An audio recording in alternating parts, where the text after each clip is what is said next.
Udah keluar aja dulu. Nanti Allah akan berikan petunjuk. Kenyataannya banyak sekali. Udah 2 tahun. Itu yang belum bekerja lagi gitu. Sehingga akhirnya mengutuk dan menyesali perbuatan yang disarankan misalnya oleh gurunya sebelumnya untuk keluar gitu kan. Seperti itu.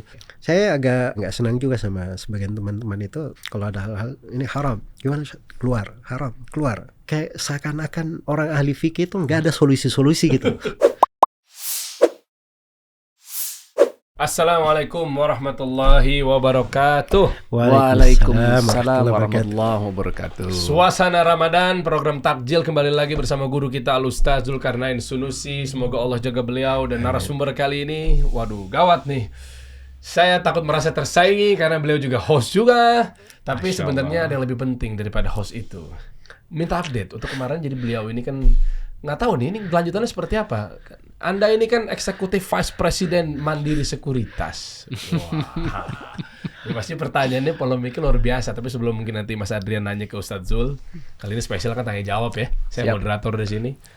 Update tipis-tipis lah. Bagaimana kondisi per BUMN-an? Seru nih. Saya udah nggak lanjut di perusahaan tersebut, Der. Oh, jadi kemarin kan sempat masih hari H banget tuh ya? Berarti benar-benar udah lanjut ya? Ya, ya ini kebetulan juga nih ada Ustadz. Jadi, Assalamualaikum Ustadz. Salam kenal. Jadi memang ada pergolakan lah kemarin, terutama memang di batin saya untuk bisa melanjutkan tugas-tugas yang memang diamanahkan gitu. Jadi saya bekerja di perusahaan sekuritas dan alhamdulillah mendapatkan amanah dengan jabatan yang baik sebenarnya ya. Namun kemudian setelah dirinci ada pekerjaan-pekerjaan kok yang membuat hati ini gelisah. Di mana memang kalau di perusahaan sekuritas itu kan tidak hanya memang untuk melayani nasabah untuk berinvestasi di sebuah perusahaan, tapi juga ternyata cara berinvestasinya ini macam-macam, Ustadz. Ada yang kalau dengan dana sendiri ya itu sudah paham lah kita, tapi juga perusahaan ini menyediakan pendanaan bagi para nasabah yang tertarik untuk berinvestasi di dalamnya. Nah, setelah saya mengetahui bahwa Islam itu melarang transaksi dengan menggunakan margin atau financing lah bahasa Inggrisnya seperti itu, saya rasanya memang tidak sanggup gitu loh Ustadz untuk mengerjakan itu. Ya tentu memang ada pro dan kontra ya Der ya. Mungkin banyak yang menyayangkan keputusan saya karena notabene-nya saya sudah hijrah profesi dari dunia keartisan, kemudian dikenal sebagai seorang profesional keuangan, udah malang melintangnya di sana, dan apalagi sekarang karirnya meningkat dan terus meningkat dengan jabatan, fasilitas. Tapi kemudian mungkin saya tinggalkan karena Allah. Masya Allah. Itu pasti saya merasakan banget tuh penyerangan-penyerangan terjadi. Ya maaf ya, mungkin kata-katanya kan, lu gimana sih? Orang pengen banget kerja di situ gitu. Apalagi kan jabatannya kan atas langsung direktur. Direksi itu ya? Si level dong? Iya. Jadi alhamdulillah memang saya dapat posisi one down di bawah direktur langsung. Tapi ya kembali lagi, ya orang boleh berpendapat. Tapi kan saya juga yang menjalankan kehidupan ini gitu loh Ustadz.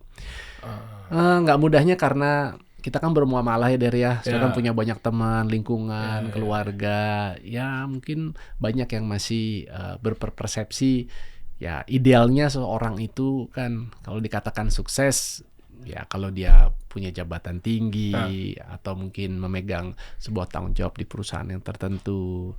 Namun kadang nggak mengindahkan apa sih pekerjaan yang dilakoni gitu. Nah jadi semakin saya belajar, saya ngaji gitu, saya kok kayak kayak diarahkan untuk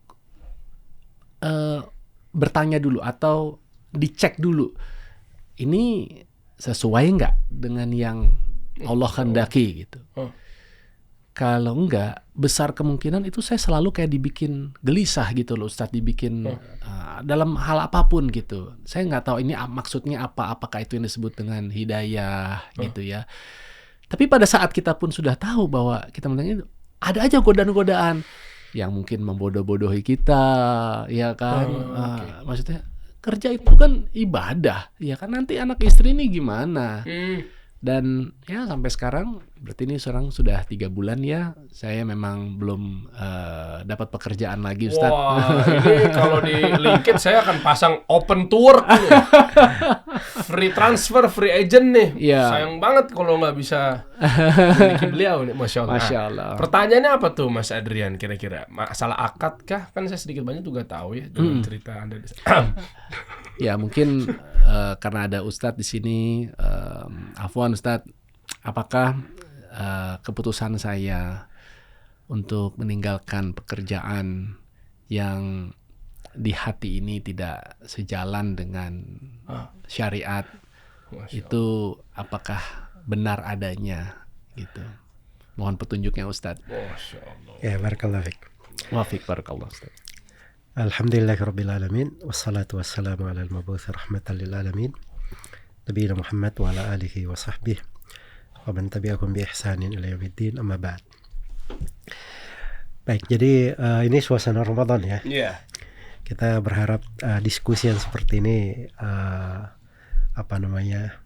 membangun sesuatu yang indah di dalam hati, semakin mendekatkan kita kepada Allah, mempermudah kita untuk bertakwa kepada Allah Subhanahu wa taala. Amin. Amin. Karena ketakwaan itulah yang membawa seseorang ke dalam surga.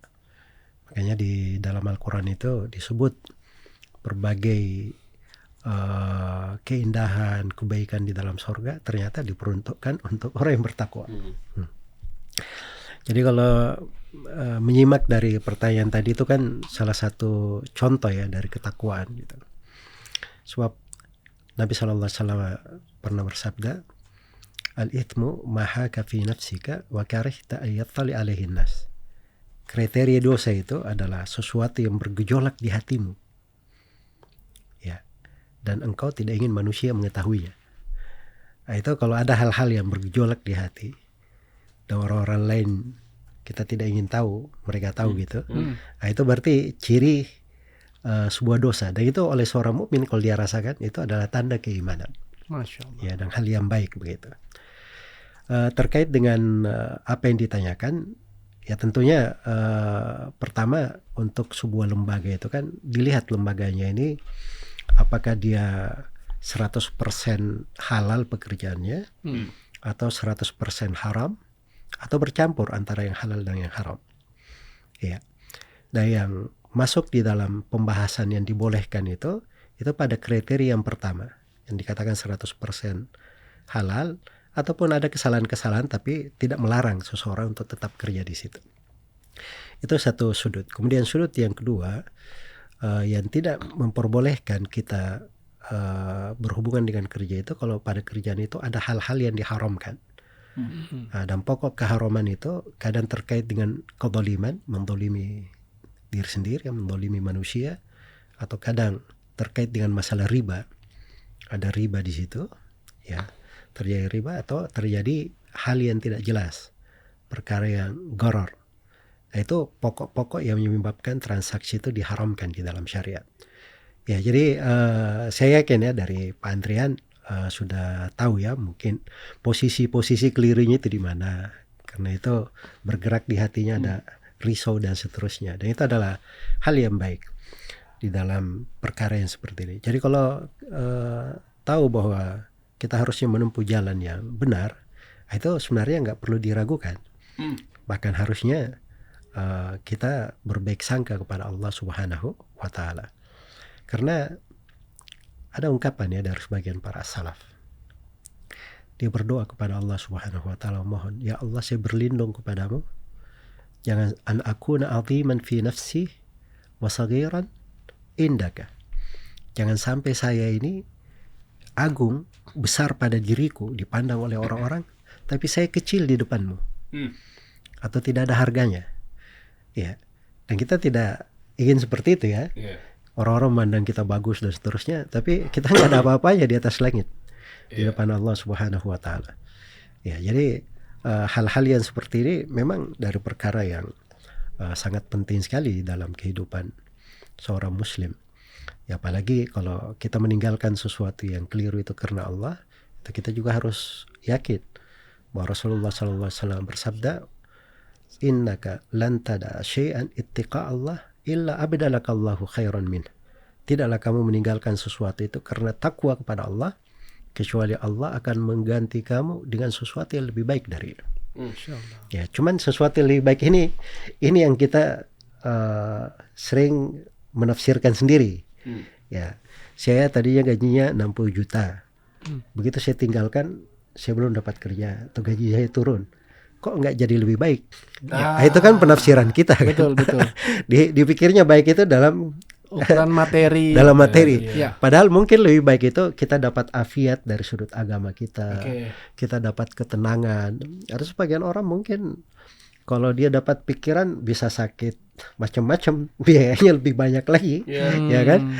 Tapi dia diberi afiat sehat itu juga lebih baik gitu loh. Oke. Ya, Masya Allah. daripada misalnya dia tetap di situ, dia nggak tahu bahwa mungkin begitu dia keluar, betapa banyak musibah yang Allah hindarkan dari dia disebabkan karena itu. Kan kita nggak pernah nyatat itu, dan Betul, juga betul, kita nggak tahu tentang hal itu. Tapi Allah Jadi, tahu ya. Ya, Allah Maha tahu dan Maha menyayangi hambanya, tapi kita yakin bahwa Allah akan mengganti dengan hal yang lebih baik. Ya, itu mungkin bisa kita rasakan. Ya. Tapi yang jelasnya kita harus yakin bahwa itu akan membawa kebaikan untuk kita. Kalau bukan di dunia, pasti di akhirat. Amin. Afwan Ya. Ustadz. Tapi bagaimana dengan, kembali lagi ya, Afwan, mungkin ini pendapat orang.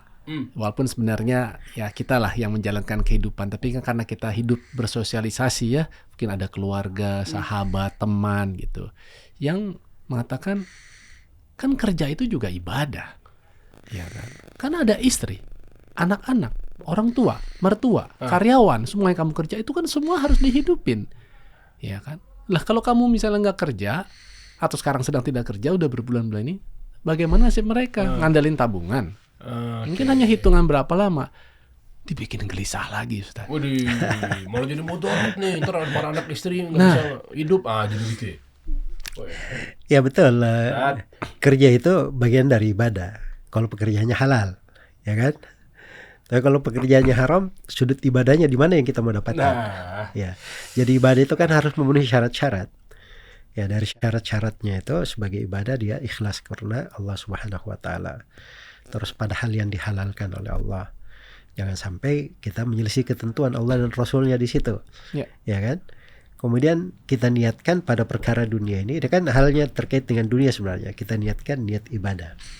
Misalnya untuk mengangkat kewajiban kita sebagai kepala rumah tangga.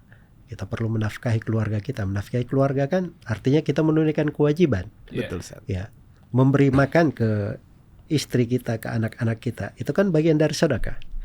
Iya, sampai kata Nabi SAW, hatta ma taja'ala fi imra'atik. Itu dihitung sedekah sampai apa yang kamu letakkan di mulut istrimu. Bisa dihitung sedekah juga. Kita berbuat baik juga dari sudut ibadah. Tapi kan diikat dengan hal-hal yang dihalalkan.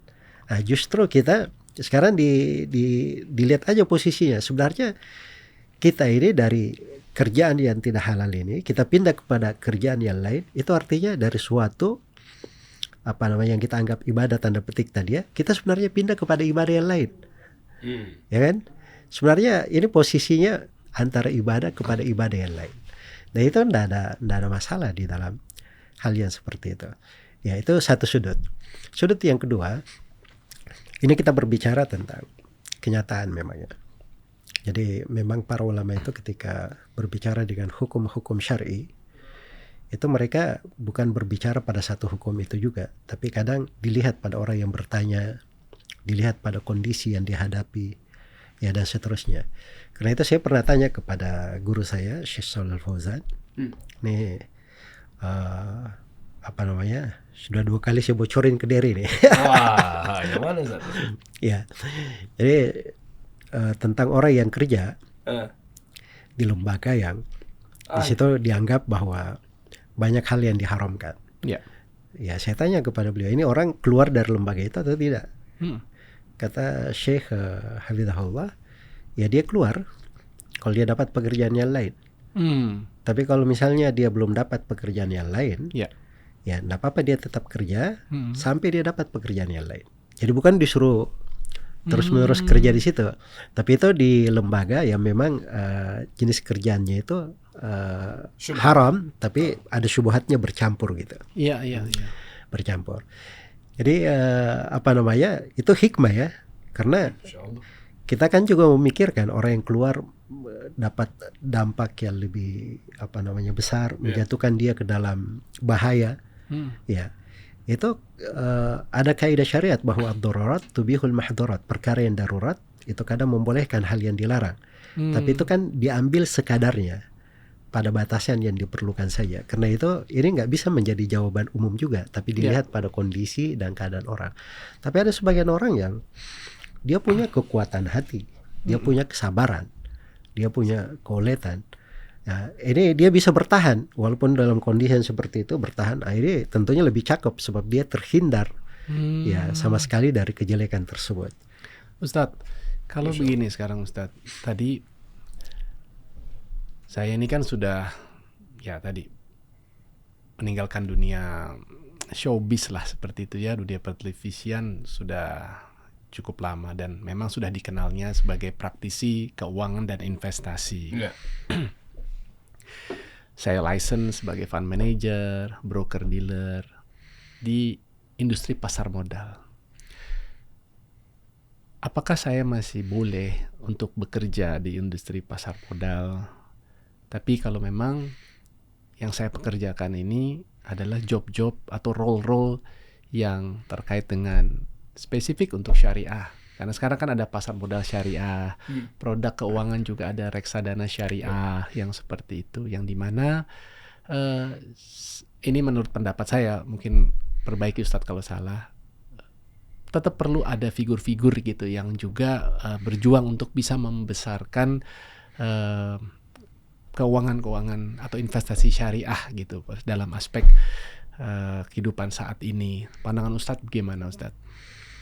Ya justru saya mendukung untuk hal yang pada apa namanya produk-produk yang sudah dikatakan berbasis syariah untuk kita menghidupkannya.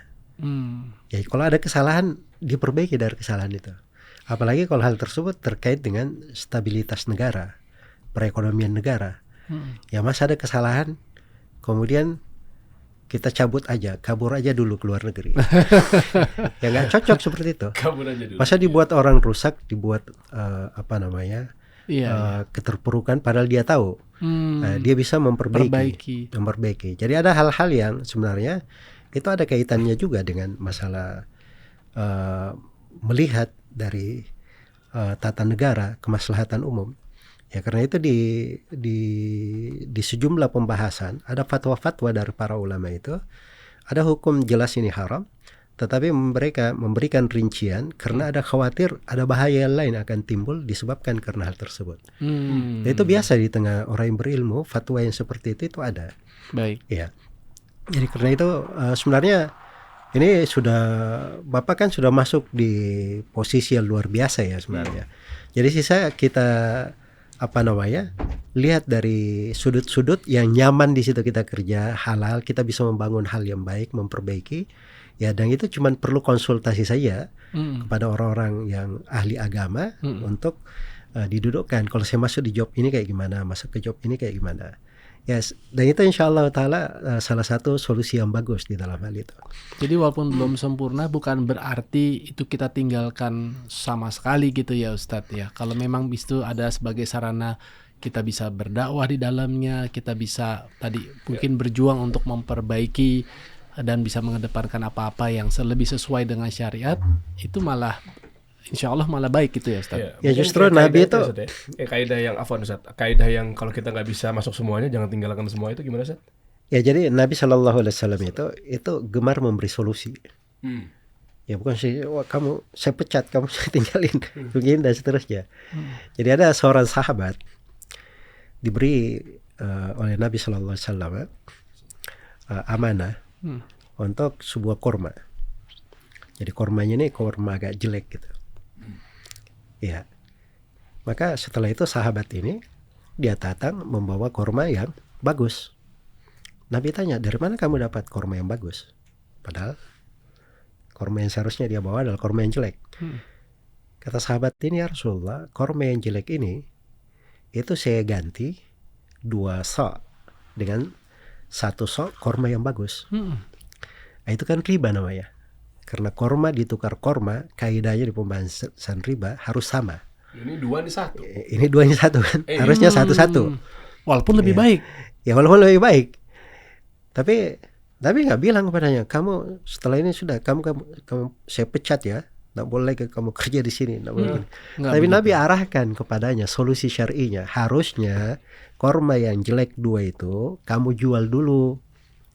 Kamu terima dulu dirham. Nah, begitu terima dirham baru kamu beli kurma yang bagus. Okay. Nah, itu solusi syar'inya. Hasilnya sama, tapi ini caranya salah, itu caranya benar. Kan gitu. Nah, itu ada dalam kerjaan yang seperti itu. Ya, bisnis itu kan pada dasarnya halal. Ya. Cuman orang punya 2 jalan, ada jalan yang benar, ada jalan yang keliru. Nah, yang keliru ini yang kita rapikan. Ya, jangan hal yang bisnis bisa dijalankan karena jalan yang keliru ini kita tinggalkan semuanya, padahal ada jalan benar yang bisa diarahkan ke sana. Kita cari celah-celah seperti itu, bagus tuh, solusi-solusi bagus. Nah Ustadz, ini kan karena saya dan juga saya yakin di luar sana sahabat-sahabat kita yang sedang menyimak episode kali ini, kita maaf, sebelum saya potong sebentar ya. Saya teringat satu hal lagi. Oh iya. Sebab ini penting ya. Ya. Saya agak ini juga ya, nggak senang juga sama sebagian teman-teman itu kalau ada hal-hal ini haram, gimana keluar, haram, keluar. Kayak seakan-akan orang ahli fikih itu nggak ada solusi-solusi gitu. Itu agak ini juga misalnya. Jadi misalnya sahabat ya, itu menghadapi kekurangan makanan. Tapi mereka nggak ada yang pergi misalnya ngutang riba, wah ini saya darurat nih, begini dan begitu. Tapi Nabi beri solusi. Ketika orang-orang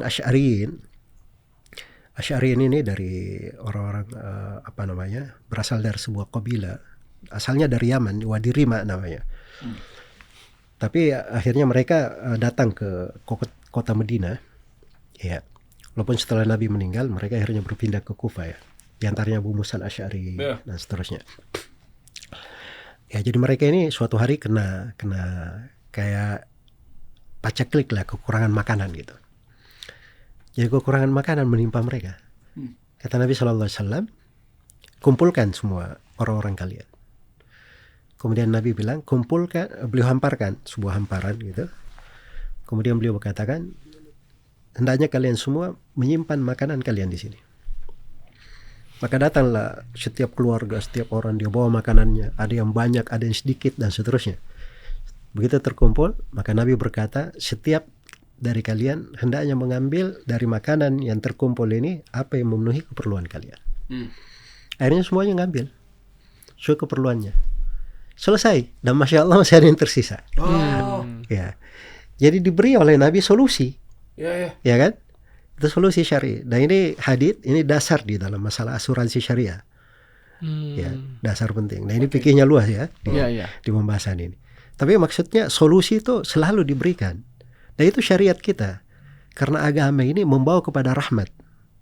Agama ini mengeluarkan kita dari kegelapan menuju kepada cahaya. Bukan dari kegelapan dilempar kepada kegelapan, sesuatu yang tidak jelas. Ya. Tapi dari kegelapan menuju kepada cahaya. Nah itu sebenarnya inti dari agama. Tapi seringkali kan dikatakan, udah keluar aja dulu, nanti Allah akan berikan petunjuk.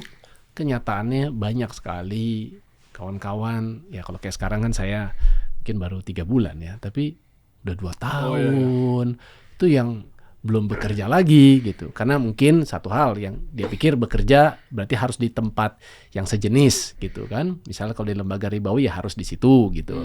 Atau kedua, coba bisnis tapi nggak punya pengalaman, udah coba-coba tapi ternyata gagal. Sehingga akhirnya mengutuk dan menyesali perbuatan yang disarankan misalnya oleh gurunya sebelumnya untuk keluar gitu kan, seperti itu. Akhirnya kasihan ya, hidupnya tuh jadi ya seakan-akan terpuruk kayak tadi Ustadz katakan. Ya.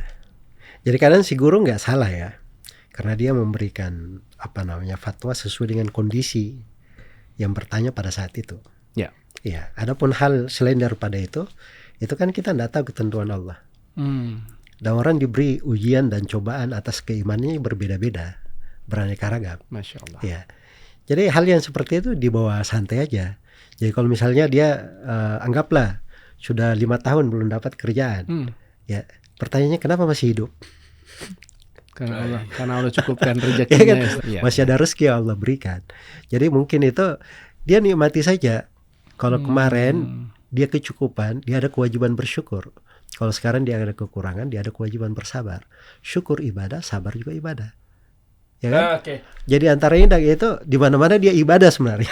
Iya. Jadi kalau seperti itu cara berpikirnya enak kan, santai. Nah, tapi gimana kalau pekerjaan tersebut, karena ini pernah saya alamin, pada saat saya merasa dapat jabatan, fasilitas, tapi kok kualitas ibadah saya menurun drastis, Ustaz. Sholat 5 waktu, tapi karena kesibukan, meeting sana sini, mepet-mepet udah mau ke waktu sholat yang berikutnya. Nauzubillah gitu. Yang sebelumnya nggak saya alamin itu, tapi justru malah dengan posisi yang seperti ini, saya seperti kayak kehilangan sesuatu, merasakan ada ketidaktenangan dan lain sebagainya. Sebenarnya begitu keluar dari situ terasa balik lagi enak gitu. Oh iya Ustaz. Jadi Ibadahnya saya nggak tahu itu sebenarnya apakah berkah atau itu sebenarnya ujian atau musibah. Saya jadi sampai nggak berani tuh kadang-kadang. Karena kan gini, katanya juga ya tidak akan sesuatu itu terjadi tanpa izin dari Allah, ya termasuk baik maupun juga buruk gitu kan.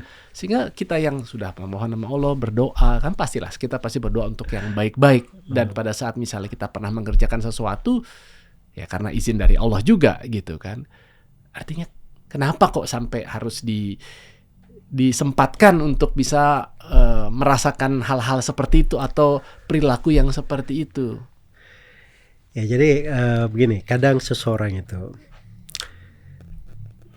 jatuh di dalam kesalahan, jatuh di dalam dosa, supaya dia merasakan pahitnya sesuatu itu, dan akhirnya dia tobat, tidak mau kembali lagi. Itu lebih kuat bagi dia untuk bertobat, karena dia sudah rasakan pahitnya, tidak enaknya.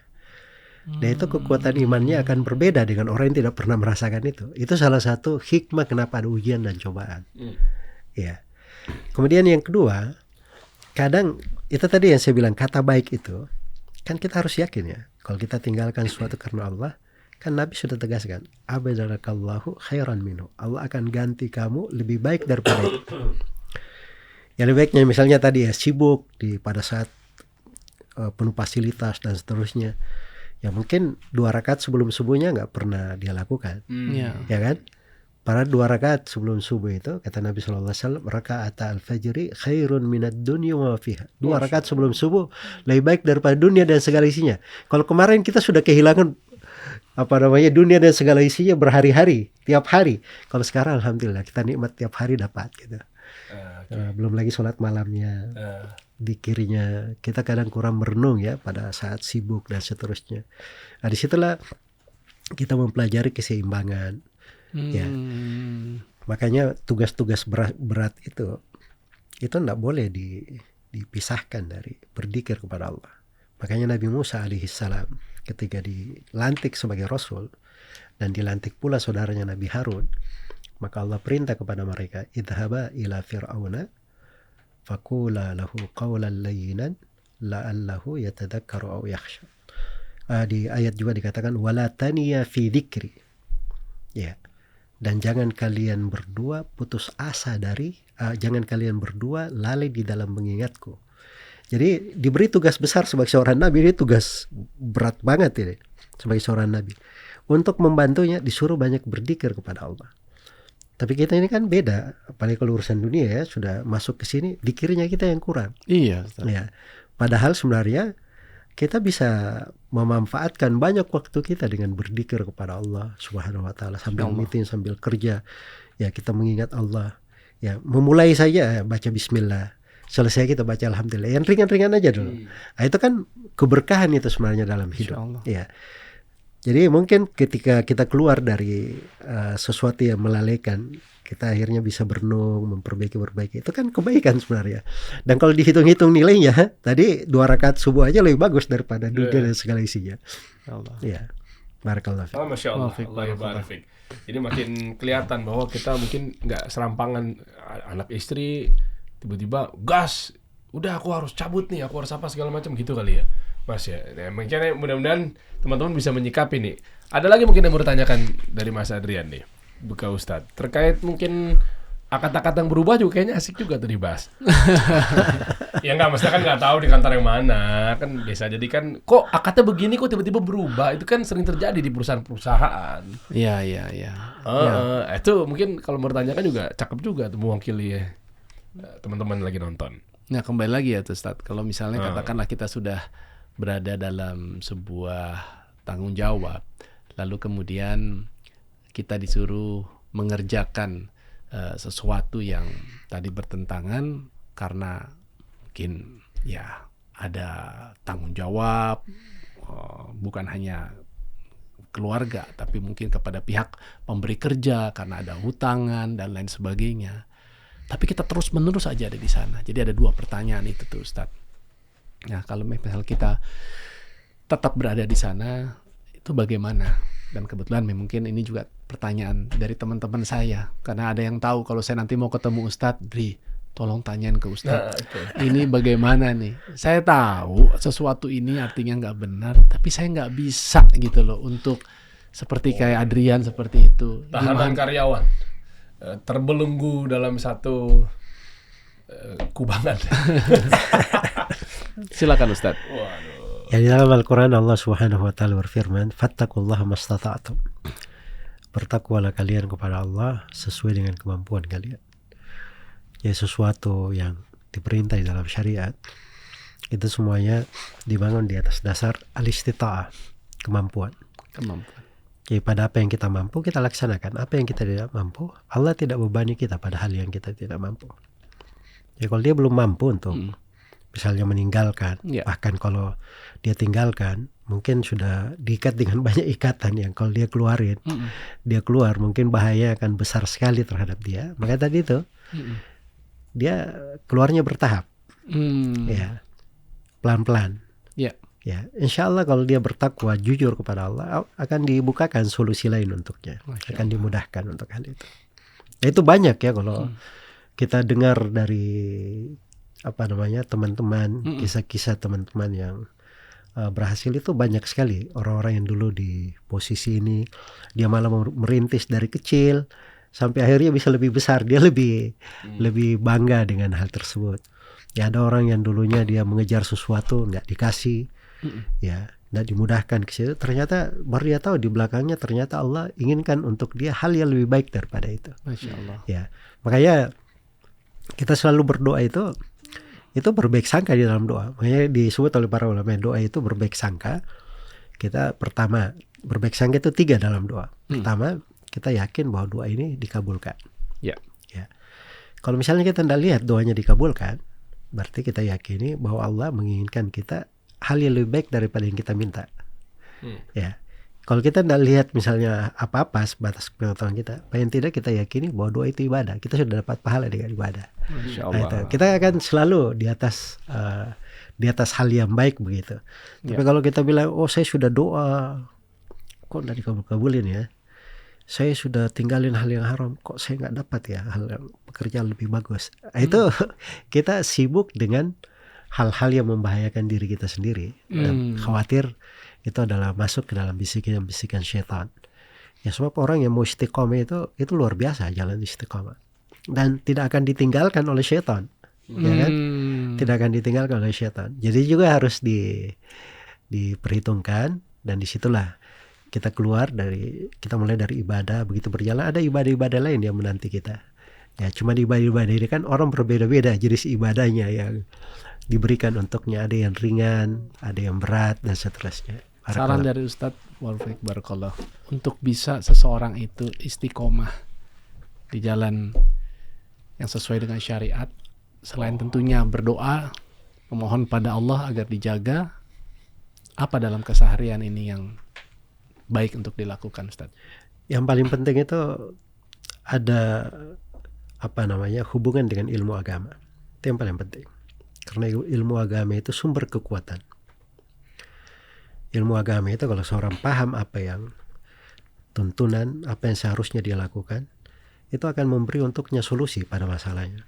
Bisa menjadi temannya tatkala dia sendiri, bisa menjadi penghardiknya tatkala dia keliru, bisa memotivasinya untuk amalan-amalan yang sangat besar. Itu ilmu agama. Semakin bertambah dari ilmu, akan semakin bertambah kebaikan pula. Karena itu Imam Syafi'i rahimahullah ta'ala berkata, siapa yang ingin akhirat, fa'alihi bil ilm, hendaknya dia belajar ilmu agama. Wa man arada dunya fa'alihi bil ilm. Sebagaimana kalau dia ingin dunia juga, hendaknya dia belajar ilmu agama. Sebab ilmu agama itu yang merapikan semuanya. Itu yang pertama. Kemudian yang kedua, kita bergaul dengan orang-orang yang baik, orang-orang yang salih. Nah, itu pokok. Karena bisikan-bisikan itu tanda petik, itu kan karena pergaulan juga kan, teman-teman kita. Coba kalau duduknya sama orang yang salih, kan kita dengarnya hal yang baik juga kan. Karena itu Nabi SAW perumpamakan teman duduk yang baik dengan teman duduk yang tidak baik. Di dalam hadits Abu Musa al-Asy'ari di riwayat Bukhari dan Muslim, mathalul jalisis salih wal jalisis su kahamilil miski wa nafihil kir. Perumpamaan teman duduk yang baik dan teman duduk yang buruk itu bagaikan pembawa minyak wangi dan peniup api, pandi besi. Pembawa minyak wangi gimana? Pembawa minyak wangi imma yabta'ak wa imma yahdiyak wa imma tajida minhu rihan thayyibah.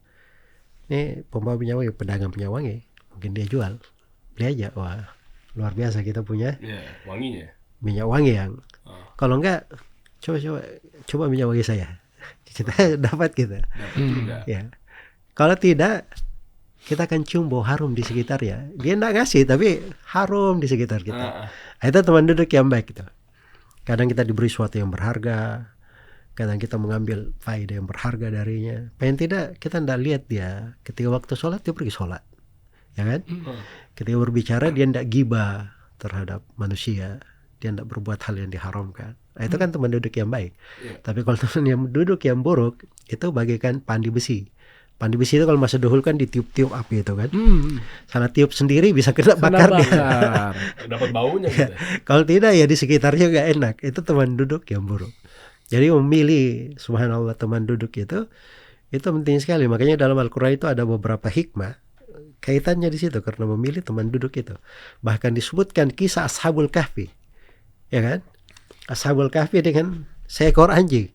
Ashabul Kahfinya tidur 309 tahun. 309 tahun ditidurkan dalam gua, tidak berubah jasadnya, tidak berubah rupanya, tidak makan dan minum tentunya ya, karena tidur 309 tahun. Anjingnya juga sama, ikut tidur bersama mereka. Ashabul Kahfinya jelas anak muda yang beriman. Perjuangkan keimanan, amalannya jelas. Pertanyaannya, anjing ini amalannya apa? Kok bisa dapat keutamaan? Masuk di dalam sejarah, tidur juga 309 tahun. Kata para ulama, karena dia berkawan dengan orang yang salih. Masya Allah. Ya. Jadi itu berkawan dengan orang yang salih itu luar biasa sebenarnya. Dengan guru-guru hari ini bisa ketemu langsung sama Ustadz Zul, Masya Allah. Mohon bisa berat. Terus dibimbing ya Ustadz. Ini berat karena status orang soleh itu bukan pengakuan. Dan saya juga ini berharap mudah-mudahan saya bisa berteman dengan orang-orang yang soleh. Tadi berbicara tadi dengan orang soleh, tentunya guru-guru, para ulama yang kita sadar juga ulama kan bisa mengeluarkan fatwa-fatwa. Nah ini mungkin terakhir dari saya terkait dengan pekerjaan Ustadz. Bahwasanya tadi saya katakan saya bekerja dalam bidang keuangan, bidang investasi yang memang juga ada fatwa-fatwa dari para ulama yang bisa membedakan tadi mana yang hak, mana yang batil, yang sehingga membuat kami-kami yang tetap ingin bekerja dalam bidang keuangan dan investasi tapi tetap bisa sejalan gitu ya Ustadz. Nah, apakah artinya cukup kita berpegang pada fatwa yang ada sehingga asalkan sesuai dengan fatwa tersebut ya seseorang atau ya kita sebut seorang muslim yang berhijrah, kita tetap bisa menjalankan dengan tenang, dengan nyaman. Seperti kayak contoh langsung saja, misalnya saya bekerja di industri pasar modal. Namun ada tadi pasar modal yang tentunya ada hal-hal yang syubhat atau bahkan yang diharamkan. Tapi juga ada solusinya nih sekarang yang sesuai dengan prinsip syariah. Nah, kalau Adrian misalnya memang tetap ingin masih menjalankan di bidang itu, bisa untuk menjalankan yang syariah, karena toh juga ada fatwanya. Nah, ini saya sebenarnya ingin aja dapat satu statement terakhir gitu dari Ustadz, karena mungkin ke depan katakanlah bisa jadi saya akan mendapatkan kesempatan untuk bekerja lagi, ataupun juga tawaran, atau bahkan nanti ada yang ingin meng-hire saya gitu. Tapi saya tahu bahwa yang saya ingin kerjakan tentunya jangan yang bertentangan gitu loh, Ustadz. Tanggapan Pas gimana? Ya, Masya Allah. Jadi sekarang sebenarnya potensi di Bapak itu kan banyak, alhamdulillah. Dan itu dari nikmat dan karunia yang perlu disyukuri. Dan potensi yang baik itu harusnya bermanfaat untuk banyak orang. Jadi kita tidak menelantarkannya. Jadi kalau masuk di sektor yang disebutkan tadi oleh Bapak di pasar modal, itu kan tidak semuanya diharamkan di situ. Iya. Ya. Nah, itu di masalah saham ya, di pasar modal itu kan para ulama sebut bahwa mereka rinci. Ada yang perusahaan atau sifat yang kita bisa investasi di situ, ada yang halal, ada yang haram, ada yang bercampur. Ya. Kalau yang haram ini jelas kan harus ditinggalkan. Yang bercampur ini kadang ada sebagian ulama yang punya sudut-sudut pandang tertentu. Ya, tetapi pada dasarnya kalau ditinggalkan itu lebih aman untuk seorang muslim. Tapi sudut yang halal kan banyak. Kita main di sektor ini saja, kita bantu orang main di sudut yang halal, kan itu luar biasa. Ya kan? Kalau kita tinggalin sama sekali, orang jadi banyak ke sektor yang haram. Ya kita juga kayak gimana itu. Malah industrinya jadi semuanya banyak yang haram gitu jadinya. Jadi kalau semua orang yang baik dia tinggalkan apa yang harusnya dia bisa mengajak orang kebaikan, siapa yang mau mengajak kepada kebaikan? Masya Allah. Cuman memang itu juga itu tadi kalau sudah masuk di hal yang seperti itu memang harus ada. Kalau sekarang ini harus ada dewan syariahnya. Ya, dan itu harusnya terdiri dari beberapa orang yang saling mengingatkan, karena kadang di sebagian masalah itu perlu ijtihad bukan dari satu orang aja, dari banyak orang. Meskipun di sifatnya fatwa ya Ustaz ya, jadi nggak bisa ditelan mentah-mentah Ustaz ya. Iya, fatwa itu ada sebagian fatwa itu nggak cukup fatwa satu orang, harus kolektif ada beberapa orang. Ya makanya itu dari pendidikan guru-guru saya ya. Jadi saya berguru dengan sejumlah ulama, mereka ini ahli fatwa. Ditunjuk resmi sebagai orang yang memberi fatwa. Bahkan fatwanya tersebar sepenjuru dunia. Bersama dengan itu, sejumlah pembahasan itu, Syekh Shalal Fauzan ditanya di pelajaran, kata beliau ini jangan ditanyakan ke saya pribadi, ini perlu fatwa beberapa orang. Datang ke kantor Ifta di sana, nanti kita berikan fatwanya. Beliau bilang perlu beberapa orang untuk memfatwakan. Padahal sekelas Syekh Shalal Fauzan, sekedar Syekh Shalal Fauzan. Ya apalagi sekelas kita yang miskin kayak gini kan, memang harusnya lebih berhati-hati dalam hal itu. Sejumlah pembahasan itu yang biasa hadir di majelis guru kami ahli hadits di kota Madinah, Syekh Abdul Muhsin Al-Abbad. Ada pembahasan-pembahasan kalau ditanyakan, ini bukan di ranah saya, tanya ke pengadilan di sana. Karena di situ sudah ada timnya yang membahas. Ya bukan satu orang yang membahas yang kayak gituan. Ya. Ada masalah pembuktiannya juga, masalah apa macam-macam. Nah, itu saya lihat banyak guru saya seperti itu. Dari ahli fatwa, misalnya ahli fatwa di selatan Saudi, guru kami Syekh Ahmad bin Yahya An-Najmi. Juga seperti itu. Ada masalah yang beliau jawab, beliau kasih fatwa, ada masalah, beliau bilang ini kalian ke pengadilan, ada masalah dirujuk kepada lembaga resmi, orang yang lebih besar dari beliau. Dan kadang beliau bilang, nanti saya tanya dulu ke Syekh Z, ada lagi Syekh satu di kota yang sama dari ulama yang semisal beliau. Ya jadi itu orang-orang yang berilmu seperti itu. Makanya kalau ingin cakep, ya memang apalagi kalau lembaga ini status yang terbatas pun seperti itu ya. Apalagi kalau status kaitannya dengan negara. Kaitannya dengan negara itu bukan sembarangan. Sebab itu kebijaksanaan menyangkut banyak orang. Jadi memang harus terbentuk dewan syariat yang memiliki dari ilmu yang cukup di dalam hal tersebut dan memenuhi persyaratan untuk berada di tempat itu. Ya, barakallahu fiik. Barakallah. Masya Allah. Jadi nggak cuma satu pintu gitu fatwanya, Mas Adrian. Jadi ntar begitu ke depan, nggak tahu kalau dari saya ya, begitu nanti ada perusahaan-perusahaan besar lagi kan, jadi udah lebih banyak dapat sudut pandang lah. Pasti. Masya Allah. Tapi mau BUMN lagi atau gimana kira-kira? Enggak, kita serahkan kepada Allah lah semua ya. Mudah-mudahan nanti Ramadan ini ada petunjuk, ada kabar baik sesudahnya. Pokoknya intinya kalau saya, asalkan pekerjaan itu tidak bertentangan, halal adanya, insya Allah.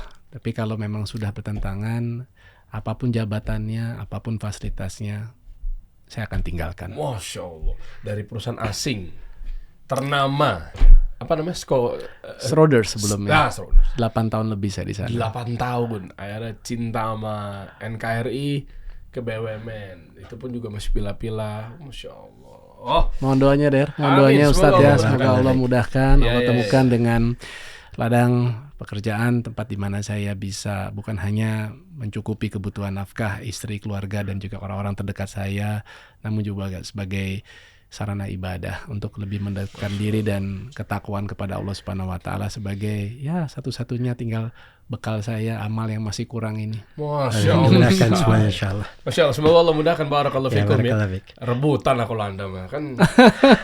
Saya tahu. Jadi mungkin terkait dengan hal itu ya. Ini ya. Boleh pesan menata jiwa. Obrolan. Ya. Boleh. Jadi dalam sebuah hadits yang diriwayatkan oleh Imam Muslim dari sahabat Suhaib bin Sinan Ar-Rumi, ini orang Rum ini, orang Ajam tapi subhanallah masuk Islam, meriwayatkan hadits dari Nabi sallallahu alaihi wasallam. Dan haditsnya luar biasa. Nabi bersabda, "Ajaban li amril mu'min, inna amrahu kullahu lahu khair, wa laysa dzalika li ahadin illa lil mu'min." Sangat ajaib, menakjubkan kehidupan seorang mukmin itu. Segala urusannya adalah kebaikan. Dan ini tidak pernah terjadi kecuali untuk seorang mukmin saja. Gimana itu? Nabi beri 2 contoh saja sederhana. Padahal ini kebaikannya kan banyak. Ya. Kata beliau, "Inna asabathu sarra syakar fakana khairan lah." Kalau dia dapat kelapangan, dia bersyukur. Maka itu terhitung kebaikan untuknya. Ada orang yang dapat kelapangan tidak syukur, bukan kebaikan. Dapat lapangan, dia ada pintu ibadah namanya syukur, dihitung kebaikan. Wa in asabathu dharra sabar fakana khairan lah. Kalau dia tertimpa kesempitan, bahaya, dia bersabar, dihitung kebaikan lagi untuknya. Jadi antara kelapangan, kesempitan,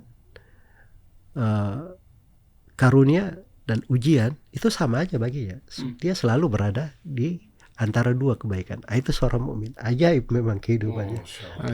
Barakallahu fiik. Nah, sebagai hadiah buat Mas Adrian, saya akan berikan 1 sarung Ardan. Kan Anda namanya kan Adrian Ardan. Bentar lagi brand ambassador nih kayaknya. Wah, amin. Wah, Masya Allah, keren banget nih. Ini ngomongin ibadah kan, jadi saya juga pengen kecipratan gitu kan, dapat pahalanya juga ketika Anda pakai buat sholat misalnya. Terima kasih banyak deh. Sama-sama. Insya Allah nih bisa dipakai buat nanti kita sholat Id nih. Masya Allah. Iya benar. Terima kasih Ardan. Wih, keren. Ini sarung Ardan ini sarung modern dan stylish ya. Jadi bikin sarung naik level. Menjadikan gayamu semakin maksimal. Keren. Sarung Ardan bring sarung to the next level.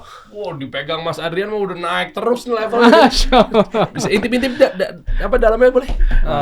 Tuh. Wah. Pas kan? Wah, pas ini. Premium. Elegan banget nih. Premium ya. Iya dong. Hadiah nih buat Mas Adrian. Insya Allah dipakai. Iya dong. Jazakallah khair. Wa iyyakum. Karena Adrian Ardan banget. Kayak gitu. Sambung-sambungin ya Adrian ya. Siap, terima kasih Ustadz. Ya, barakallahu fiik. Jazakallah khair. Barakallahu fikum. Assalamualaikum warahmatullahi wabarakatuh.